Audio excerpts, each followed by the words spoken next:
Hello friends, I am Samir Khelani. Saraswati group of education online લેક્ચરમાં આપ સૌ વિદ્યાર્થીઓનું હાર્દિક સ્વાગત છે. વિદ્યાર્થી મિત્રો, આપણે ધોરણ 12 કોમર્સ વાણિજ્ય વ્યવસ્થા ના વિષય તરીકે એક અગત્યના ચેપ્ટર 4 વ્યવસ્થા તંત્ર વિશેની આપણે સમજૂતી મેળવી રહ્યા છીએ. જેમાં આપણે અગાઉના લેક્ચરની અંદર વ્યવસ્થા તંત્રના જે વિવિધ પ્રકારો વિશે ની સમજૂતી મેળવતા હતા કે જેની અંદર આપણે રૈખિક વ્યવસ્થા તંત્ર, કાર્યાનુસાર વ્યવસ્થા તંત્ર અને વૈધિક વ્યવસ્થા તંત્ર વિશેની આપણે સમજૂતી મેળવી છે. હવે આ લેક્ચરની અંદર આપણે અવૈધિક વ્યવસ્થા તંત્રનો અર્થ આપી અવૈધિક વ્યવસ્થા તંત્રની લાક્ષણિકતા સમજવાની છે.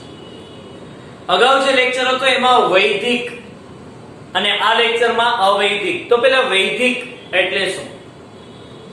તો કે વૈધિક એટલે નીતિ નિયમથી રચાયેલું એક માળખું કે જેમાં એકમના નિર્ધારિત કરેલા ધ્યેયને સિદ્ધ કરવા માટે સમાન ઘણા બધા વ્યક્તિઓ ભેગા થયેલા હોય અને બધા વ્યક્તિઓમાં કાર્યની વહેંચણી, સત્તા, ફરજ આ બધું જ અગાઉથી નિશ્ચિત હોય.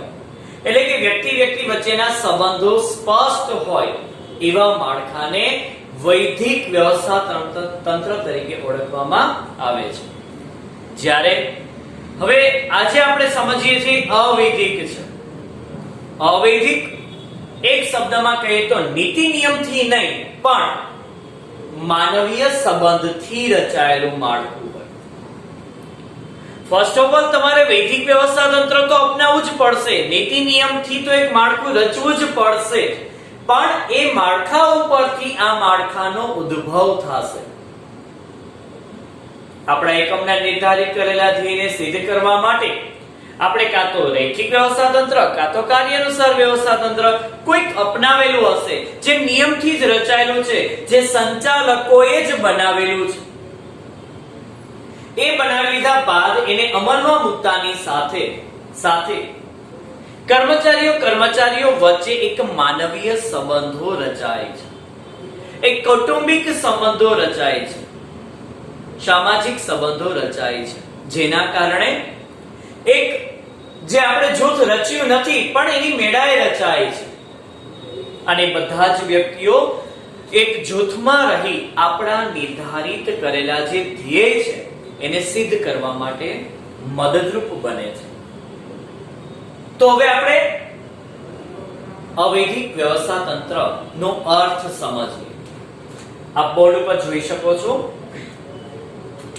અવૈધિક વ્યવસ્થા તંત્રની વ્યાખ્યા લખેલી છે, અર્થ લખેલો છે. કોઈ પણ સભાનતા પૂર્વક હેતુ સિવાય સામાન્ય પરિણામોમાં ફાળો આપવા માટે આપોઆપ રચવામાં આવેલું એક આંતરિક માળખું. અહીંયા કીધું હેતુ સિવાય એક માળખું રચાય છે, જેમાં ઘણા બધા વ્યક્તિઓ ભેગા થયેલા છે, સમૂહમાં કામ કરે છે, પણ એનો કોઈ હેતુ નથી. હા, કંપનીનો હેતુ છે, કૌટુંબિક સંબંધો રચવા, એની પાછળનો કોઈ હેતુ નથી. એ કોઈ કંપની તરફથી તમને કૌટુંબિક સંબંધો રચવા માટેનો કોઈ નિયમ નથી આપવામાં આવતો. એટલે જે જૂથ રચાય છે, જે વ્યક્તિઓના સમૂહ રચાય છે કે જેની અંદર માનવીય સંબંધોને સૌથી વધુ મહત્વ અપાય છે, તો વ્યક્તિ વચ્ચેના સંબંધો જો સારા બને તો સ્વાભાવિક છે એના જૂથ રચાય છે. આપ એક એક્ઝામ્પલ થી આપ સમજી શકો છો કે સ્કૂલની અંદરમાં જે ટીચર્સોની નિમણૂક કરવામાં આવેલી, ટીચર્સોને જે કામ સોંપવામાં આવેલું અને જે ટીચર્સોનો જે આખો સમૂહ એકત્રિત થઈ અને સંસ્થાના જે હેતુ સિદ્ધ કરે છે, તો એ કયું માળખું થયું? વૈધિક.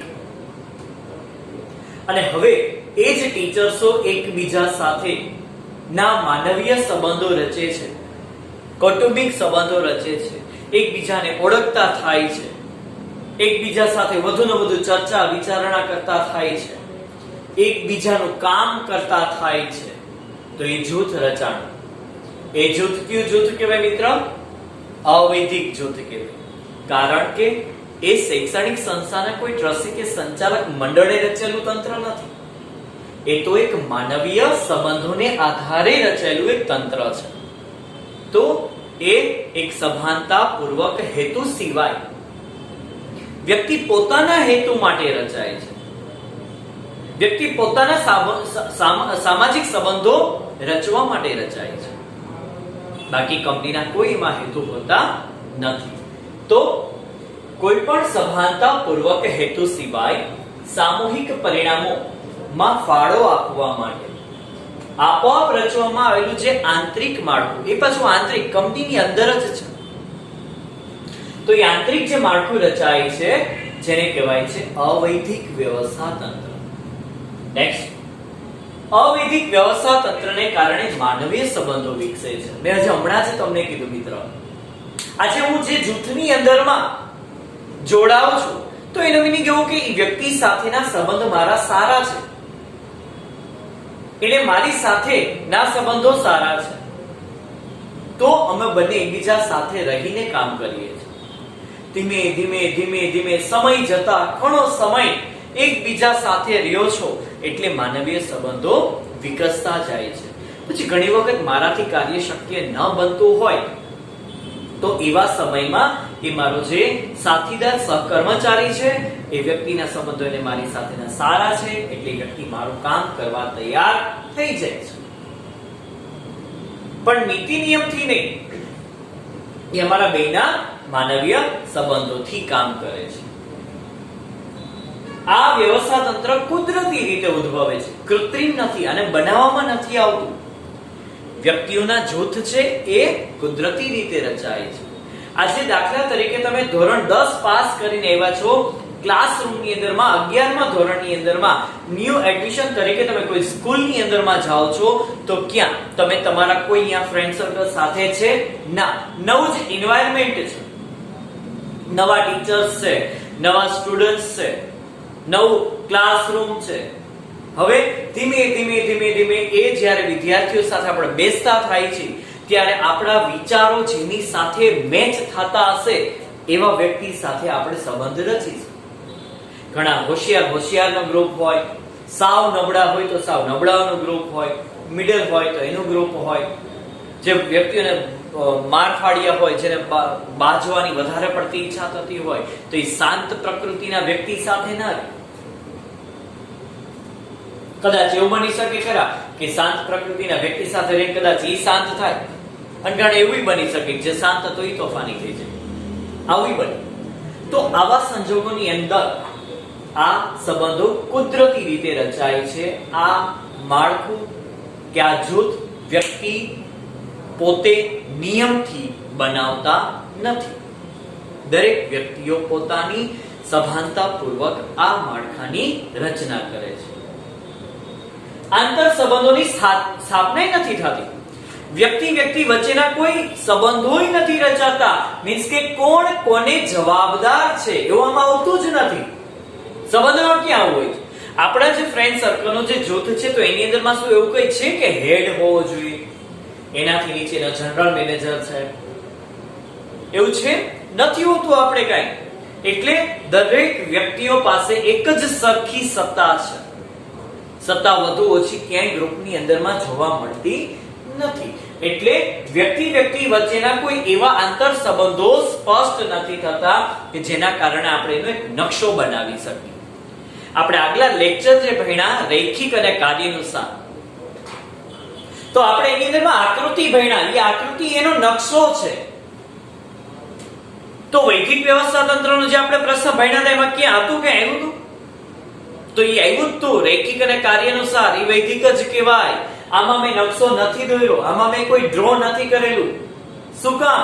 કારણ કે કઈ વ્યક્તિ કોની સાથે સંબંધ, માનવીય સંબંધ રચશે એ કોઈ મને અગાઉથી ખ્યાલ આવતો નથી. કારણ કે આ તો કુદરતી રીતે રચાય છે.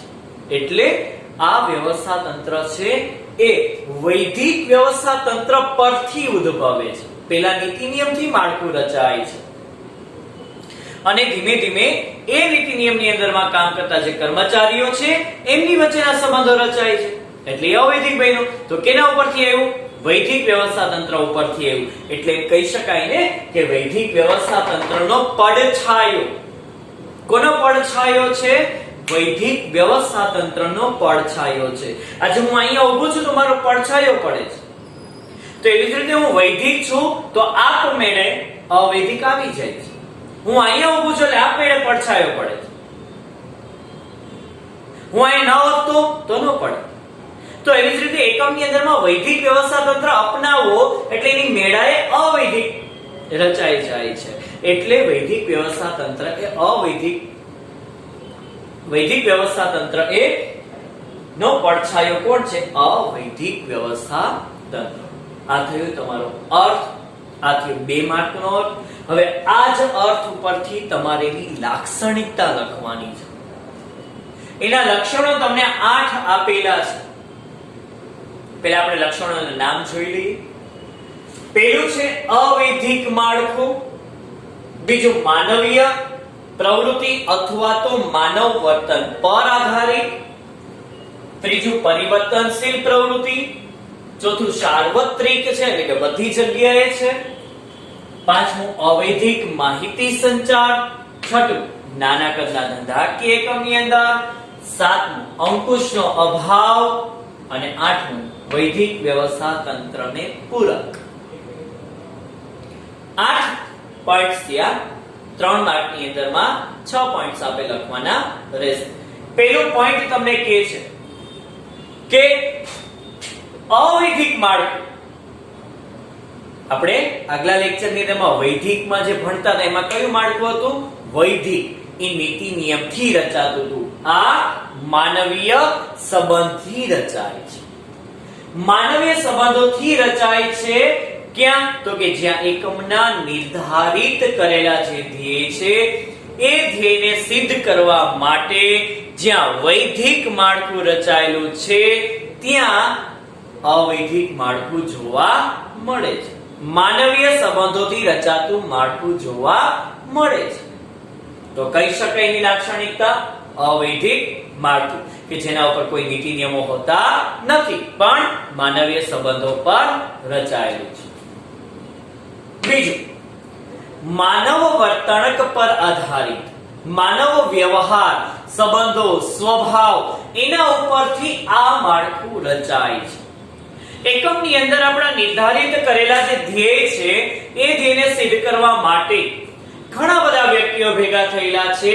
એ બધા વ્યક્તિઓમાં કાં તો સમાન લાગણી વાળું જૂથ હોય, કાં તો સમાન ધર્મ વાળું જૂથ હોય, કાં સમાન પસંદગી, શોખ, ટેવ, માન્યતા આવા અલગ અલગ જૂથ હોય. જો ઘણા બધા વ્યક્તિની પસંદગી સેમ હોય, સરખી હોય, એક જ સરખું ગમતું હોય, હવે જે વ્યક્તિ તમારાથી અલગ જ હોય તમે ભેગા વસ્તુ ખરીદવા માટે લઈ જાવ તો તમારે મેચ જ ના થાય. ઘણા બધા વ્યક્તિઓ હોય કે સમાન વિચારસરણી સરખી હોય, મારી વિચારસરણી એવી બીજા ટીચર્સની વિચારસરણી, તો અમે બે વચ્ચેનું જૂથ રચાય. પણ એ મારાથી અલગ જ હોય તો હું વિદ્યાર્થીનું હિત ઈચ્છતો હોય, એ વિદ્યાર્થીનું અહિત ઈચ્છતો હોય. એવું વિચારે વિદ્યાર્થી જે થાય આપણે હું લેક્ચર લઈ લ્યો ને ભાઈ, સમજાય તો ભલે, ન સમજાય તો ભલે, પણ મને એવું ન હોય તો હું એની સાથે જૂથ ન રચું, મને એની મેળ ના આવે. ઘણા વ્યક્તિ એવા સમાન જ્ઞાતિ વાળા હોય, જાતિ વાળા હોય તો એ જ પ્રમાણે રચાય. તો માનવ ઉપર આધારિત છે એટલે કીધું કે સમાન લાગણી, સમાન ધર્મ, સમાન પસંદગી, સુખ, ટેવ, માન્યતા ધરાવનાર વ્યક્તિઓ દ્વારા વૈધિક માળખાની અંદર આ માળખું રચાય છે. જ્યારે આ માળખાની રચના વૈધિકની કરતા હતા ત્યારે કોઈ એવું આપણે નહોતું વિચાર્યું કે આમાં સમાન લાગણી, ધર્મ, જ્ઞાતિ વાળા વ્યક્તિને એક જગ્યાએ રાખીએ. ના, બધા માટે સમાનતા આપી હતી અને પછી ધીમે ધીમે એની અંદર આ વસ્તુ દાખલ થતા અવૈધિક વ્યવસ્થા તંત્રનો ઉદ્ભવ થયો. થર્ડ, પરિવર્તનશીલ. આ વ્યવસ્થા તંત્ર પરિવર્તનશીલ છે. વૈધિક છે ને અપરિવર્તનશીલ. જ્યાં નીતિ નિયમ ઉપર આધારિત છે એટલે એમાં ફેરફાર કરવા શક્ય નહોતા, જ્યારે અહીં આ વ્યવસ્થા તંત્રનું માળખું છે એ માનવીય સંબંધ ઉપર આધારિત છે.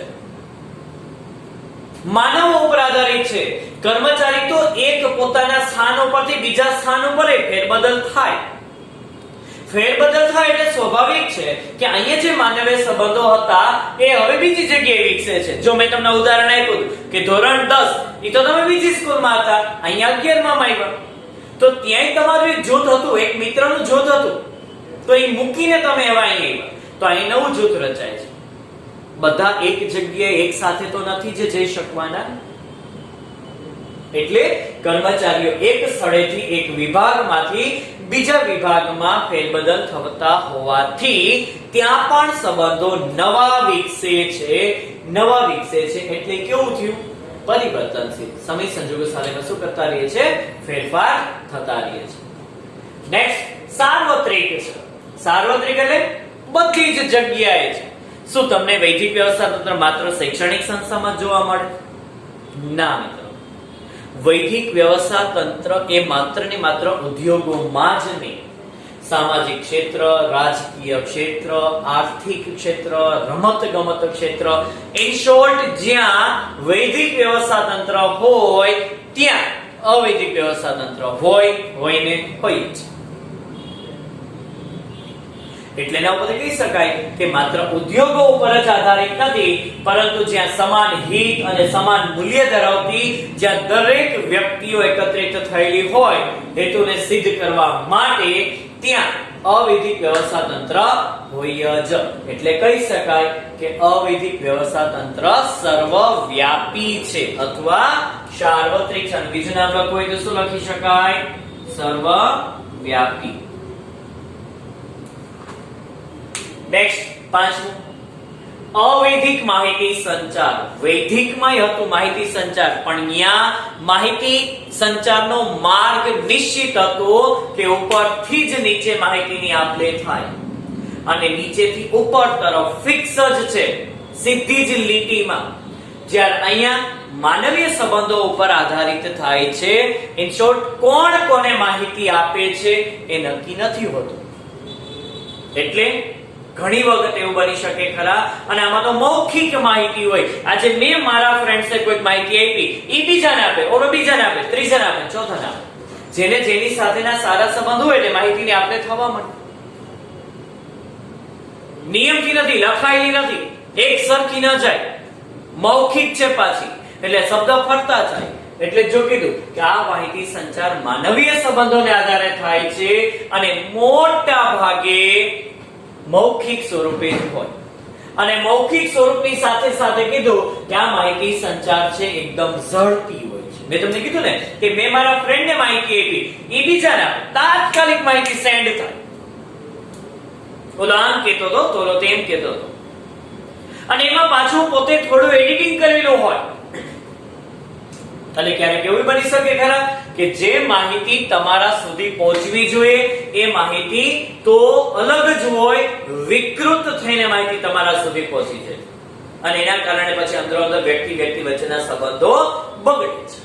આવું ન થવું જોઈએ. એટલે હકીકતો કરતા અભિપ્રાય વધી જાય. જે સત્ય ઘટના તમારા સુધી પહોંચવી જોઈએ એના કરતા પોતાના અભિપ્રાયો એમાં આવે. લેખિત 100% તમારા સુધી પહોંચશે. કદાચ વચ્ચે હજારો ને લાખો વ્યક્તિથી તમારા સુધી પહોંચે લેખિત, તો એ 100 રૂપિયા પહોંચે, કારણ કે એમાં સુધારા નથી. મૌખિકમાં થઈ જાય, કારણ કે દરેક વ્યક્તિની આમાં વિચારો એડ થાય. એટલે અવૈધિક માહિતી સંચાર. નેક્સ્ટ, નાનકડા ધંધાકીય એકમમાં. આના પહેલાના લેક્ચરમાં આપણે વૈદિકનું ભણતા હતા તો એમાં મોટું કદ હતું. સ્વાભાવિક છે.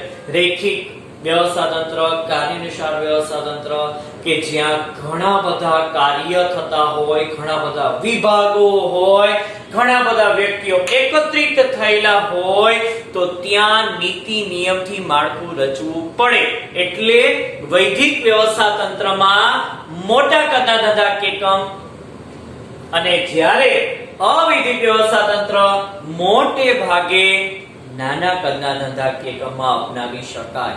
હા, આમાં વ્યક્તિઓ વધુ હશે પણ એટલા બધા નહીં, ઓછા વ્યક્તિઓ હશે, ગણ્યા ગાંઠિયા વ્યક્તિઓ હશે, અને એનું જૂથ રચાય છે. જો અહીં લખ્યું છે નાના કદના ધંધાકીય એકમમાં વ્યક્તિગત સંબંધ ઉપર આધાર રાખે છે. જેમ નાનો ધંધો હોય ને એમાં માણસ સંબંધ ઉપર વધારે, વ્યક્તિગત સંબંધો સૌથી વધુ ઇમ્પોર્ટન્સ હોય છે. અને ધંધામાં વ્યક્તિનું પ્રમાણ થોડા અંશે તો વધુ હોય છે, નાના ડિપાર્ટમેન્ટ થોડા અંશે હોય, છતાં ધંધાનું કદ તો કેવું જોવા મળે છે? નાનું, એટલું બધું વિશાળ હોતું નથી, એનું કાર્યક્ષેત્ર એટલું બધું વિશાળ હોતું નથી. નેક્સ્ટ, અંકુશનો અભાવ. અંકુશ કંટ્રોલ.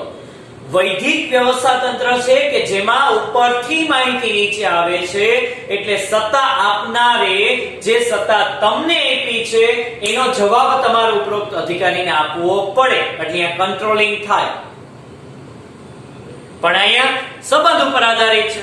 સંબંધ ઉપર આધારિત હોવાને કારણે કોઈ કંટ્રોલ હોતો નથી, કોઈ તમારા ઉપર અંકુશ રાખતું નથી, કારણ કે એમાં દરેક વ્યક્તિઓ સત્તાધિકારી જ વ્યક્તિ છે. દરેક વ્યક્તિને સરખી સત્તા આપી છે. અપ ડાઉન કે સત્તા હોતી નથી, બધા સરખા જ હોય છે. એટલે આમાં અંકુશનો અભાવ, આમાં કોઈ વિધિવત કામ જ નથી થતું, કોઈ નીતિ નિયમથી હોતું જ નથી. એટલે વિધિવત રીતે કર્મચારીઓ પર કોઈ જ પ્રકારનો અંકુશ હોતો નથી. હા, ખુદ વ્યક્તિ પોતાની જાતે અથવા સહકર્મચારીઓ પોતાનો અંકુશ રાખે છે, કંટ્રોલ કરી. આપણા ફ્રેન્ડ સર્કલની અંદરમાં આપણે એવું વિચારી લેવું જોઈએ કે આપણે અન્ય વ્યક્તિ દ્વારા કોઈ પણ માહિતી આપણા ગ્રુપિંગની અંદરમાં આવે તો આપણે એની વાતને ન માનવી, તો આ કંટ્રોલ થયો, અંકુશ. પણ દરેકે ન માનવું, આ ધ્યાન રાખવું. એટલે આની અંદરમાં કોઈ વિધિવત, કોઈ નીતિ નિયમ પ્રમાણે કોઈ તમારા ઉપર કોઈ દેખરેખ રાખતું નથી, કારણ કે આ માનવીય સંબંધ ઉપર આધારિત છે. અને છેલ્લું, વૈધિક વ્યવસ્થા તંત્રને પૂરક એટલે મદદરૂપ બને છે. કઈ રીતે? તો કે એકમના જે નિર્ધારિત કરેલા જે ધ્યેય છે એને સિદ્ધ કરવા માટે સંચાલકોએ જે નિર્ધારિત માળખું, જે આખું વ્યવસ્થા તંત્ર રચ્યું છે એને વૈધિક વ્યવસ્થા તંત્ર કહે છે. અને એ જ વૈધિક વ્યવસ્થા તંત્ર પરથી જે કામ કરતા કર્મચારીઓ છે એમની વચ્ચે માનવીય સંબંધોને આધારે એક જૂથ રચાય છે, જે કોઈ નીતિ નિયમથી નથી હોતું, પણ વૈધિક વ્યવસ્થા તંત્ર અપનાવવાથી આ વ્યવસ્થા તંત્રનો ઉદ્ભવ થયો છે. એટલે વૈધિક વ્યવસ્થા તંત્રમાં નિર્ધારિત કરેલા જે ધ્યેય છે એ સિદ્ધ કરવા માટે કોણ મદદરૂપ બને છે? તો કે અવૈધિક વ્યવસ્થા તંત્ર. એટલા માટે કહેવાય કે આ બે એકબીજાના પૂરક છે. વૈધિક વ્યવસ્થા તંત્ર હોય ત્યાં અવૈધિક હોય, અને અવૈધિક હોય એટલે એનો મીનિંગ પહેલેથી જ વૈધિક વ્યવસ્થા તંત્ર હોય. એટલે જ આપણે અહીંયા કીધું હતું ને કે અવૈધિક વ્યવસ્થા તંત્ર એ વૈધિક વ્યવસ્થા તંત્રનો પડછાયો છે. વૈધિક વ્યવસ્થા તંત્ર અમલમાં મૂકતા અવૈધિક વ્યવસ્થા તંત્રની રચના થાય છે. તો આ રીતે આપણે 8 પોઈન્ટ અને એનો અર્થ વિશેની આપણે સમજૂતી મેળવી. ટૂંકમાં આ વ્યવસ્થા તંત્ર એટલે કે અવૈધિક વ્યવસ્થા તંત્ર માનવીય સંબંધોને આધારે રચના થાય છે, જેમાં કોઈ આંતર સંબંધો નક્કી હોતા નથી, જેના કારણે નકશો તૈયાર કરી શકાતો નથી. આ વ્યવસ્થા તંત્ર વૈધિક વ્યવસ્થા તંત્ર પરથી ઉદ્ભવતું હોવાથી અવૈધિક વ્યવસ્થા તંત્ર એ વૈધિક વ્યવસ્થા તંત્રનો પડછાયો છે. અહીં ટોટલ આપણે 8 લાક્ષણિકતા સમજ્યા. પેલી અવૈધિક માળખું, પરિવર્તનશીલ, માનવ વર્તન પર આધારિત, સાર્વત્રિક અથવા સર્વવ્યાપી, અવૈધિક માહિતી સંચાર, નાનું કદ, અંકુશનો અભાવ અને વૈધિક વ્યવસ્થા તંત્રને પૂરક. તો આ રીતે આપણે વિદ્યાર્થી મિત્રો 3 માર્કનો પ્રશ્ન આપણે સમજ્યા કે જેની અંદરમાં આપણે 6 મુદ્દા ઇન ડિટેલની અંદરમાં પરીક્ષામાં લખવાના રહેશે.